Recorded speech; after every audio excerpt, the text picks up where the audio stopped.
শোনালেন। আর একটু ঘটনা, হযরত মাওলানা সাইদ সাহেব পালনপুরি রহমাতুল্লাহ আলাইহি বলেছেন, কেউ যদি আলেমের বিরোধিতা করে, আলেমকে গালি দেয়, তার বংশে 10 পিঢ়ি কোনো আলেম তৈরি হবে না, হবে না, হবে না, হবে না। আরো হযরতরা বলেছেন, যে মারা গেছে তার কবরটা খুঁড়ে দেখো, তার মুখটা কিবলার দিকে নাই, পূর্ব দিকে হয়ে গেছে। আলেম বিদ্বেষী যারা, তাদের সম্পর্কে বলা হয়েছে। আজ আমি আপনাদেরকে বলতে চাই বন্ধুবর, আল্লাহ ওয়ালারা, এই আলেমদের অবদান একটু আপনাদেরকে শোনায়, বলবো না? বলবো না? কি গো, বলবো কি বলবো না? আলেমদের অবদান শুনে নেন। ভারতবর্ষের জমিনে ইংরেজ বেঈমান যারা এসেছিল, ইংরেজ ছিল না? ছিল না? ভারতবর্ষে মুসলমানরা কতদিন রাজত্ব করেছিল ভাই? 850 বছর। মুসলমানরা 850 বছর রাজত্ব করেছিল। আর ইংরেজ কত বছর করেছিল? 200 বছর। 200 বছরের জিন্দেগিতে ইংরেজ কি করেছিল? মুসলমানদের ওপর আক্রমণ শুরু করে দিল। এ দেশ থেকে মুসলমানদেরকে ছিন্ন বিচ্ছিন্ন করে দেবে, দেশ থেকে তাড়িয়ে দেবে। আজ আমি আলেমদের সম্পর্কে বলি, আলেমরা জান নিয়েছে, আলেমরা কারো কোনোদিন জান নেয় না, কিন্তু আলেমরা জান দিয়েছে। দিয়েছে না দেয় নাই? জোরে বলুন। দিল্লির জমিনে লাহোর থেকে দিল্লি পর্যন্ত এমন কোনো গাছ ছিল না, মুসলমান আলেমদের কোনো গর্দান ঝোলানো ছিল না। 1 নয় 2 নয়, 57,000 উলামা দিল্লির জমিনে গর্দান ঝুলিয়ে দিয়েছে। ইংরেজের মোকাবিলা করতে গিয়ে, ইংরেজের বিরোধিতা করতে গিয়ে 57,000 উলামা ইংরেজের মোকাবিলা করতে গিয়ে তারা গর্দান ঝুলিয়ে দিয়েছে। দিল্লি থেকে লাহোর পর্যন্ত এমন কোনো গাছ ছিল না যে গাছে মুসলমানদের আলেমদের গর্দান ঝোলানো ছিল না। আজ আমি আপনাদেরকে বলি, যখন ইংরেজের সঙ্গে যুদ্ধ ঘোষণা হয়ে গেল, সবাই পালিয়ে গেল। হযরত মাওলানা হিফজুর রহমান হোসেন আহমেদ মাদানী জি আজিদ দেহলভী রহমতুল্লাহ আলাই থেকে নিয়ে শাইখুল হিন্দ রহমতুল্লাহ আলাই পর্যন্ত হযরত মাওলানা আবুল কালাম আজাদ দিল্লির জামে মসজিদে দাঁড়িয়ে তিনি জুম্মার দিন, জুম্মার পরে বয়ান করে বললেন, ও মুসলমানেরাও, তোমরা যে ভারত ছেড়ে পালিয়ে যেতে চাইছো, যে আল্লাহ বাংলাদেশে আছে, যে আল্লাহ পাকিস্তানে আছে, সে আল্লাহ কি ভারতের আসমানে নেই? সে আল্লাহ কি ভারতে নেই? তোমরা আজকে দেশ ছেড়ে চলে যাবা, তোমাদের বাপ দাদার ধর্মগুলা মসজিদ গুলানে আজান দিবে কারা? তোমাদের বাপ দাদার কবর গুলা জিয়ারত করবে কারা? সেই দিন মুসলমানেরা এক বাক্যে উচ্চ স্বরে বলেছিলেন, নারায়ে তাকবীর, আল্লাহু আকবার, মাওলানা আবুল কালাম আজাদ, আমরা জীবন দিতে প্রস্তুত, কিন্তু এই ভারতের মাটি ছেড়ে আমরা যেতে প্রস্তুত নয়। যারা বলো নারায়ে তাকবীর। এই ছিল মুসলমানদের অবদান, এটা ছিল আলেমদের অবদান, এটা হলো উলামাদের অবদান। আজকে উলামাদের অবদান জানতে চাও? দিল্লির জমিনে এখনো ইন্ডিয়া গেট রয়েছে, এখনো ইন্ডিয়া গেটে লেখা আছে কলিমউদ্দিন, আমিরউদ্দিন, সলিমউদ্দিন, আব্দুর রহমান, আব্দুর রহিম, আব্দুল সত্তার, আব্দুল গফফার, আব্দুল জব্বার, আব্দুল সুবহান, আব্দুর রহমান, এরকম করে নাম লেখা আছে। যাও দিল্লির ইন্ডিয়া গেটে দেখো, 395 জন আলেমের নাম লেখা আছে। ওই দিল্লির ইন্ডিয়া গেটে তারা উলামারা ছিল, আলেমেরা ছিল। এটা তোমরা জানো না। ইতিহাস আমাদের ছেলেদেরকে পড়ানো হয় না। এখন আমাদের ইতিহাসে পড়া হয়, হাট্টিমা টিম টিম তারা মাঠে পারে ডিম, তাদের খাড়া দুটো সিং। কি বুঝেন আপনারা বলুন? হ্যাঁ, আয়ে ওয়ে অজাগর আসতে তেড়ে, আয়ে আমটি আমি খাবো পেড়ে। বাবা, কিন্তু ইতিহাস মুসলমানদের দেবে না। কেন? ইতিহাস যদি স্কুলে কলেজে দেওয়া হয়, ভার্সিটিতে দেওয়া হয়, তাহলে মুসলমানদের যুবকরা ইতিহাস জেনে নিবে, আলেমদের অবদান জেনে নিবে, আলেমদের ইতিহাস জেনে নিবে। তখন আলেমদের উপরে ভক্তি মুসলমানদের আরো বেশি হয়ে যাবে। বলে আজকে আমাদের দেশে আলেমদেরকে বিদ্বেষী করার জন্য ইতিহাসে আলেমদের নাম লেখা নাই। হযরত মাওলানা শাইখুল হিন্দ রহমতুল্লাহ আলাইকে যখন ওই সেলুলার জেলে ভরা হলো, কাফের, বেঈমান, মুশরিক, ইংরেজ ভয়ঙ্কর জেলে তাকে ঢুকিয়ে দেওয়া হলো। হযরত মাওলানা শাইখুল হিন্দ রহমতুল্লাহ আলাইকে মৃত্যুর পরে যখন জেলখানা থেকে বের করে নিয়ে আসা হলো, মুরিদানরা গোসল দিচ্ছেন, মুরিদানদের চোখ দিয়ে ঝরঝর করে পানি ঝরছে। সবাই বলছে, কি ব্যাপার, তোমাদের কান্না কেন? তিনারা বললেন, ওগো ভাই, হযরত মাওলানা শাইখুল হিন্দ রহমতুল্লাহ আলাইহির ঘটনা কি বলবো। ইংরেজরা হযরত শাইখুল হিন্দ রহমাতুল্লাহ আলাইহির মাজা থেকে নিয়ে পা পর্যন্ত আগুন দিয়ে তাতিয়ে তাতিয়ে তাতিয়ে তাতিয়ে শরীরের মাংসগুলোকে ঝলসে দিয়েছে, শেষ করে দিয়েছে। সেই মাওলানা শাইখুল হিন্দ রহমাতুল্লাহ আলাইহি এই ভারতবর্ষের জন্য রক্ত দিয়ে দিলেন, জীবন দিয়ে দিলেন। আলেমদের অবদান, আলেমরা জান নিতে জানে না, আলেমরা জান দিতে জানে, আলেমরা জীবন দিতে জানে। আজকে আমি আপনাদেরকে বলতে চাই, ওগো মুসলমানেরা, খবরদার আলেমদের বিরোধিতা করবেন না। আলেমদের বিরোধিতা নয়, আলেমের বন্ধু হন। কাল কিয়ামতের দিন নবী বললেন, মান তাসাব্বাহা বিকওমিন ফাহুয়া মিনহু। তুমি যার সঙ্গে দুনিয়ায় চলবে, কিয়ামত হাসর তার সঙ্গে তোমার হবে। আল্লাহুম্মা আমিন। তাই আমার ভাইয়েরা, আমার দরদি মুসলমানেরা, আল্লাহর নবী বললেন আলেমদের দুশমনি করো না। তাই নবী সাল্লাল্লাহু আলাইহি সাল্লাম এই দিনের জন্য, ইসলামের জন্য, কোরআনের জন্য নবী মার গেলেন। তাই ছেড়ে মক্কা ছেড়ে মদিনার বুকে রওনা হয়ে গেলেন। আল্লাহ বলেন, নবী গো, আপনি মক্কা ছেড়ে মদিনার বুকে চলে যান গো নবী। ওগো রাসূল, আপনাকে মক্কার জমিনে আর থাকা হবে না। আল্লাহ নবী মক্কা ছেড়ে মদিনায় যাবে, গজল আছে না? আজ নবী গো আমার বানায়া বাজার, হিজরত করিয়া চলেন মদিনায়। আজ নবী গো আমার ঘরায়া সংসার, হিজরত করিয়া চলেন মদিনায়। আব্দুল্লাহর পৃষ্ঠ হতে মায়া মিনুর গুরবাতে জন্ম নিলেন নবী মক্কাতে।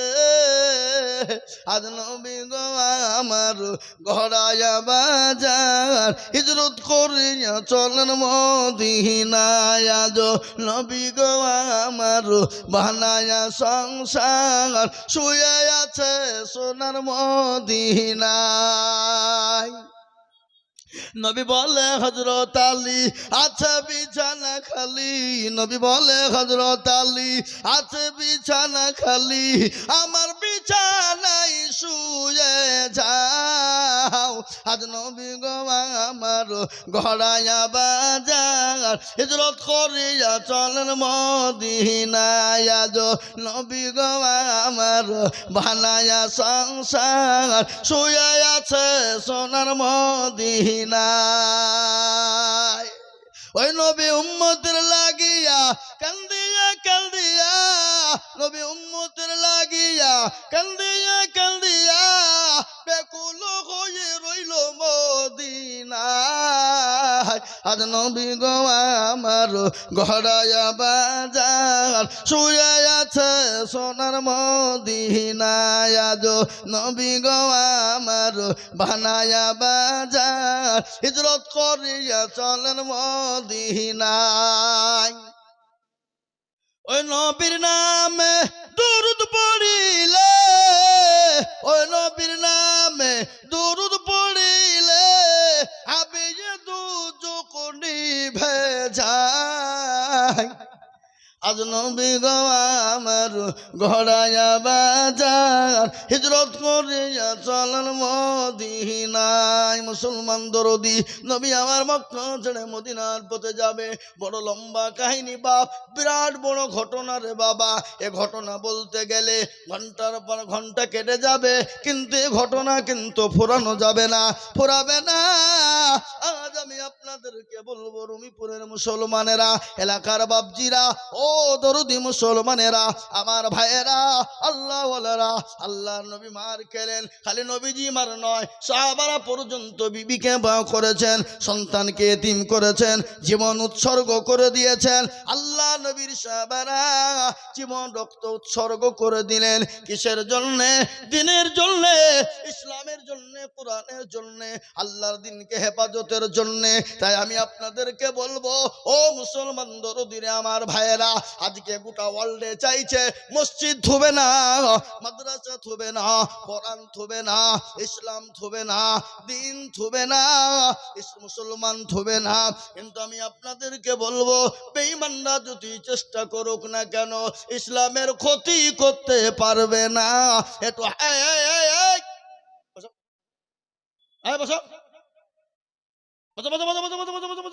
একজন উঠবে না। একজন এরা বুঝতে পেরেছে মৌলবি মনে হবে আদায় করবে, চপ আলাই দাবিছে, বুঝলেন না? ওরা মাল বুঝিয়ে নিয়েছে, এবার মৌলবি মনে হয় আদায় করবে, চল পালাই। এই মুসলমান দরদি আমার ভাইয়েরা, আল্লাহ বলারা, তাই আমি আপনাদেরকে বলবো, মরতে দাম তো ইসলামকে কেউ শেষ করতে পারবে না। ইসলামের মালিককে যারা বলুন কে? আল্লাহ কোরআনে বলেছেন ইন্না দীনা ইনদাল্লাহিল ইসলাম, আল্লাহর কাছে মানিত ধর্ম একটা, যে ধর্মটার নাম হলো ইসলাম। একবার চিল্লিয়ে হাত উঁচু করে বলবেন, হুজুর আমরা বলছি পৃথিবী যতদিন থাকবে ইসলাম ততদিন জিন্দা থাকবে। জোরে বলুন ইনশাআল্লাহ।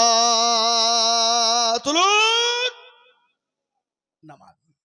অনেকে বুঝতে পেরেছে তুল্যে বিপদ, কিন্তু বাবা তুললে বিপদ লয় বাবজি, যে তুলবে সে জিতবে, যে তুলল না সে কি হইল? হেরে গেল নাকি? রুমিপুরের লোক বড় চালাক বটে বাবা। বদনা বুঝেন না? বদনা, এই বদনা বুঝেন না? বদনাই করে পানি নিয়ে মাঠে গেলছে কি করতে? পায়খানা করবো বলে। পায়খানা করে পানি খরচ করতে গিয়ে দেখছে পানি কি হইল রে, বদনা ফুটু সব পড়েছে। বলছে আরে আজ পর্যন্ত কেউ ঠকাতে পারলো না, কাল আজিজুল হক পারেনি, আজকে বদনা ঠকিয়ে ফেললি, দাঁড়া কাল কি করে ঠকাস দেখবো। ও আবার তারপরের দিন বদনা করে পানি নিয়ে বলছে আজকে আগে পানি খরচ করব, তারপরে পায়খানা ফিরবো। এই বলেন তার ঠকলো না জিতলো? ঠকল। তো যারা হাত তুললো তারা জিতলো, যারা তুললো না তারা ঠকে গেল। ওরা মনে ওরা কেউ দেখতে পাবে না, কিন্তু যেটা কেউ দেখে না কে দেখে, যেটা কেউ জানে না কে জানে, যেটা কেউ বুঝে না কে বুঝে, যেটা কেউ শোনে না কে শোনে। সবাই বলে আমি ভালো, আমি জানি কি আমার মনের গোপন খবর জানে আল্লাহ জি। আলোতে আধারে নির্জনেতে কোথা কি করেছ তুমি সব জানে সে, তাহারি চোখে থেকে যাবে না ফাঁকি, আমি জানি কি। সকলকে ফাঁকি দেওয়া যাবে, কিন্তু আমার আল্লাহকে ফাঁকি দেওয়া যাবে না। আমার আল্লাহকে ফাঁকি দেওয়া যাবে না। আমার আল্লাহর সঙ্গে চালাকি চলবে না, আমার আল্লাহর সঙ্গে গাদ্দারি চলবে না। তাই আমি আর একবার আপনাদেরকে বলবো, বেঈমানরা যতই চেষ্টা করুক না কেন ইসলামের কেউ ক্ষতি করতে পারবে না। একটু হাতটা আর একবার উঁচু করে বলুন ইনশাআল্লাহ। নামাজ এটা আমি গল্প নয়, কোরআন খুলুন। আল্লাহ বললেন আল ইয়াউমা নাখতিমু আলা আফওয়াহিহিম ওয়া তুকাল্লিমুনা আইদিহিম ওয়া তাশহাদু আরজুলুহুম বিমা কানু ইয়াকসিবুন। কিয়ামতের দিন জবানে তানা মেরে দেবে, বলবে হাত রে বল কোন কাজে ব্যয় করেছিল। সেই দিন বলবে মাবুদ গো,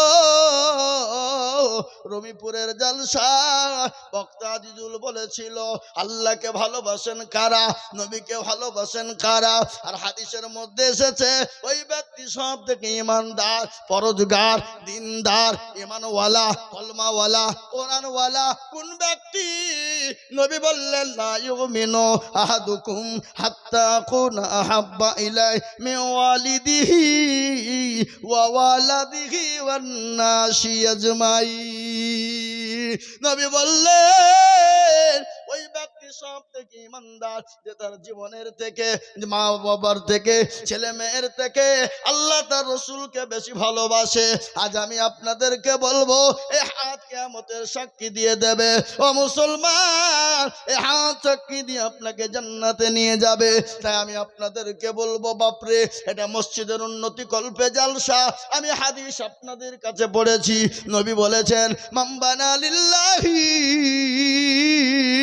মসজিদান বানাল্লাহু লাহুল বাইতান ফিল জান্নাহ। আমার নবী বলে গেলেন যারা মসজিদ বানিয়ে দেয় আল্লাহ তার জন্য জান্নাতে ঘর বানিয়ে দেয়, জান্নাতে বালাখানা বানিয়ে দেবে। আল্লাহর ঘর বানানোর জন্য আমি আপনাদের কাছে একটু হাত পেতে দেব। আমি আপনাদের পার্শ্ববর্তী এলাকার ছেলে আমি আজিজুল হক। সারা পশ্চিম বাংলা নয় রে বাবা, আসাম, ত্রিপুরা, মেঘালয়, মণিপুর, উড়িষ্যা, বিহার, ঝাড়খণ্ড, পশ্চিম বাংলা, বাংলাদেশ পর্যন্ত বাবা, আজকে আমি আপনাদের এইখানে আসার আগে 3 জায়গা থেকে ফোন এসেছিল। একটা ছিল মেঘালয়, আর একটা ছিল ত্রিপুরা, আর একটা ছিল উড়িষ্যা। আমি রাস্তায় বললাম ভাই রোজার আগে কোনো ফাঁকা না, রোজার পরে যদি নিতে হয় যোগাযোগ করবেন। কিন্তু বলে হুজুর তাহলে 2025 সালে আপনি বুকটা করুন। বলে আল্লাহ চাইলে হবে। আগামীকালকে আপনি দিনের বেলায় 10টায় ফোন করবেন। কিন্তু আমি আপনাদেরকে বলি বাপ, বহু জায়গায় লাখ লাখ লাখ লাখ লাখ লাখ টাকা করে বলি, আজ আমি আপনাদের দেশে আল্লাহর ঘরের জন্যে চাপ দিব না, আল্লাহর ঘর মসজিদের জন্যে বাড়াবাড়ি করব না, 50, 1 লাখ, 1.5 লাখ, 2 লাখ টাকা চাবো না। আমি মাত্র 30,000 করে টাকার দাতা। আমি একবার তকবীর দেব, তকবীর দেওয়ার সঙ্গে সঙ্গে বলবে, বলে হুজুর গো, ও গো হুজুর, আমার কাছে জান আছে, আমার কাছে মাল না, আমার কাছে জান আছে, আমার কাছে মাল না, আমি পরে অল্প অল্প করে দিয়ে দিয়ে শোধ করে দেব হুজুর গো, ও গো হুজুর, আল্লাহর ঘরের জন্য 30,000 টাকা দেব। বহু টাকা বহু দিকে যায়, বিবি বাচ্চার পিছনে যায়, ছেলে মেয়ের পিছনে যায়, আত্মীয় স্বজনের পিছনে যায়, বন্ধু বান্ধবীর পিছনে যায়। আমি সর্বপ্রথমে একবার তকবীর দেব, তকবীর দেওয়ার সঙ্গে সঙ্গে মাত্র 30,000 টাকার দাতা। একবার বলি নারে তাকবীর। ইনশাআল্লাহ এই রুমিপুরের মাটিতে এমন কোন ভাগ্যবান নাই, এই নওদাপাড়ার মাটিতে এমন কোন আল্লাহওয়ালা নাই সর্বপ্রথম 30,000 টাকা দিয়ে আল্লাহর ঘরের জন্য হাত উঁচু করে দেবে।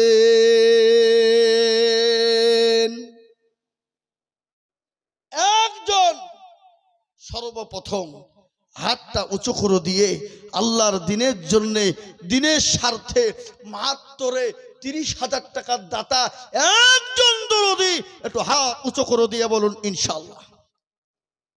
নাই নওদাপাড়ার মাটিতে এমন কোনো ব্যবসায়িক, এমন কোনো চাকরিওয়ালা, এমন কোনো বাড়িওয়ালা, এমন কোনো গাড়িওয়ালা, এমন কোনো পয়সাওয়ালা, এমন কোনো জমিওয়ালা, এমন কোনো মালদার, এমন কোনো ধনট্ট ব্যক্তি, এমন কোনো ব্যক্তি নাই যে হুজুর ইনশাআল্লাহ আমার মা বাপ চলে গেছে, কবরে শুয়ে আছে, জানি না কি হালতে কি অবস্থায় আছে, হুজুর গো আমার মা বাপের জন্য আমি 30,000 টাকা সর্বপ্রথম আল্লাহর ঘরের জন্য দেব, এমন কোনো দরদি একজন একটু হাত উঁচু করে দিয়ে বলুন ইনশাআল্লাহ।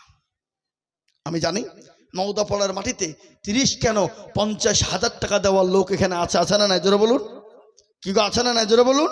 50,000 টাকা দেওয়ার লোক আছে, কিন্তু 50,000 চাবো না, আল্লাহর ঘরের জন্য সর্বপ্রথম 30,000 টাকার দাতা। ও মুসলমান গো, আল্লাহর বান্দা এমন কোন নবীর প্রেমিক না, এমন কোন আল্লাহর বান্দা না, সর্বপ্রথমে আল্লাহর ঘরের জন্য 30,000 টাকার দাতা।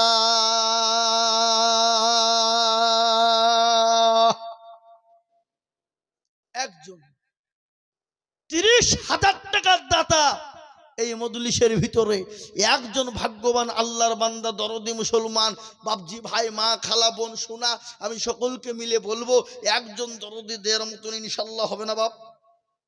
কি গো হবে না? নাই? একটু হাতটা তুলে দেবেন, হিম্মত করে তুলুন, আল্লাহ দেবে। বাড়িয়ে দেওয়ার মালিক কে? জোরে বলুন কে? বাদশাকে ফকির বানায় কে?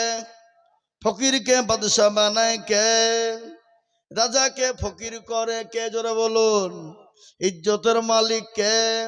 বেইজ্জতের মালিক কবি বলেছেন, কোরআনও কি বলেছে শোনেন। কোরআন কি বলে? কুলিল্লাহুম্মা মালিকাল মুলক তুতিল মুলকা মান তাশা ওয়া তানজিউল মুলকা মিম্মান তাশা ওয়া তুইজ্জু মান তাশা ওয়া তুযিল্লু মান তাশা ওয়া বিয়াদিকাল খায়র ইন্নাকা আলা কুল্লি শাইইন কাদির। সুবহানাল্লাহ বলুন। কোরআন বলেছে, কবিও বলেছে, রাজ্য মানো সিংহাসন সবই করি দান, আর শাহান সাই কেড়ে নিয়ে ফকির বানান। বাচ্চাকে ফকির করে পুরকে করে দান, ভাঙা আড়ার পৃথিবীতে এই তো তার কাম। কত হাজার টাকা কত জনে লয়, সারাদিন কেটে কেহ অনাহারে রয়। কেহ বা হাজার টাকা পাইবি না মাহিনাতে, কেউ বা ঘোড়ার গাছ কাটে পেটে ভাতে।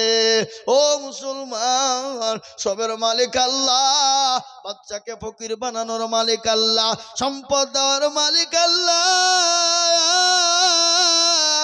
আমি আপনাদেরকে বলবো রে বাবা, একজন দরদি নওদা পাড়ার মাটিতে 30,000 টাকার দাতা, সারা দেশে জালসা বাবা।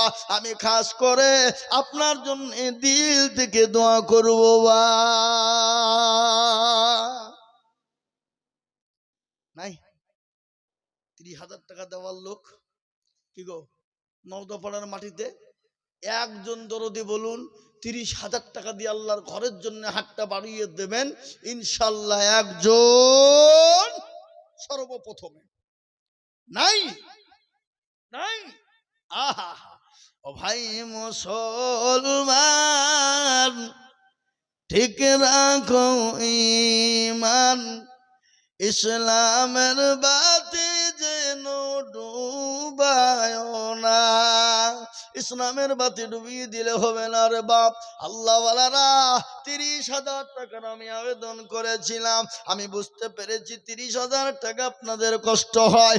আমি আপনাদের কাছে 30,000 টাকা নয় রে বাবা, আমি কমিয়ে দিচ্ছি বাপ। দুইজনে মিলে 30, তার মানে হলো 15 করে 1000,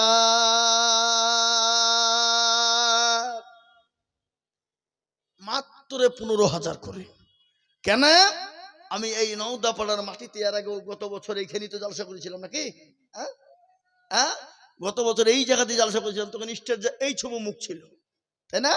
হ্যাঁ, তাহলে বাবজি আমি জানি এখানকার লোকের দিল ভালো, মন বড়, অন্তর বড়, আমি জানি। এলাকার মুসলমানদের দিল অন্তর বড়, আমি জানি।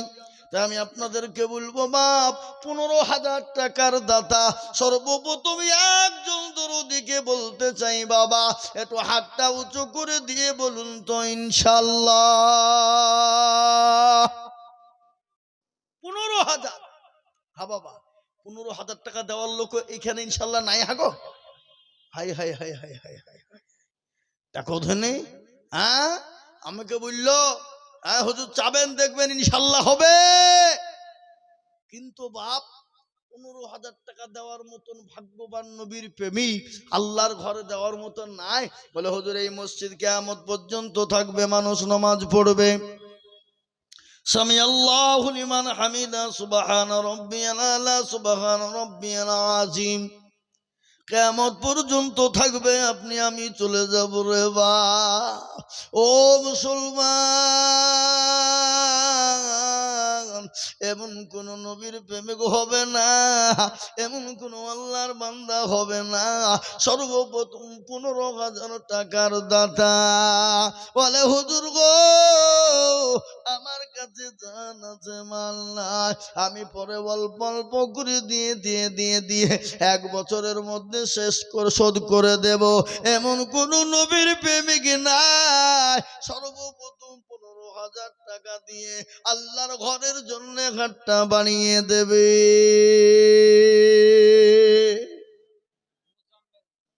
আসুন এদিকে আগে আসুন। আল্লাহর বান্দা এই দেখেন একজন এসেছে। আহা সুবহানাল্লাহ, কি নাম বাবাজি? আসেন একটু মুসাফা করিলি, মুসাফা করবো না? আল্লাহুম্মা আমিন। এই দেখেন মুজাম্মল হক, আল্লাহর বান্দা আল্লাহর ঘরের জন্য 15,000 টাকার দাতা। একটু চিলিয়ে বলি না রে তুমি। আল্লাহর পিয়ারা বান্দা মুজাম্মেল হক ছিল, এ সর্বপ্রথমেতে 15,000 টাকা দিল। আরো দোয়া করি আমি করি গো মিনতি, দিও গো তুমি দিও গো উন্নতি। কিবা দোয়া করি আমি করি গো রব্বানা, আল্লাহ তুমি যেন তারে কখনো ভুলো না। এই যত রোগ পড়ু তুমি গো পাক বাড়ি, আর আমি জানে নাকি তুমি গো করে দিও ভারী। আরে মুসলমান, একজন 15 হয়ে গেল বা মুজাম্মেল হক 15,000 টাকা। 2 নম্বরের একজন দুরুদিকে বলবো লা ইলাহা ইল্লাল্লাহ, লা ইলাহা ইল্লাল্লাহ, বলুন লা ইলাহা ইল্লাল্লাহ, লা ইলাহা ইল্লাল্লাহ মুহাম্মাদুর রাসূলুল্লাহ সাল্লাল্লাহু আলাইহি সাল্লাম। কেউ যদি বলে লা ইলাহা ইল্লাল্লাহ বলবো, মুহাম্মাদুর রাসূলুল্লাহ বলবো না, সে মুসলমান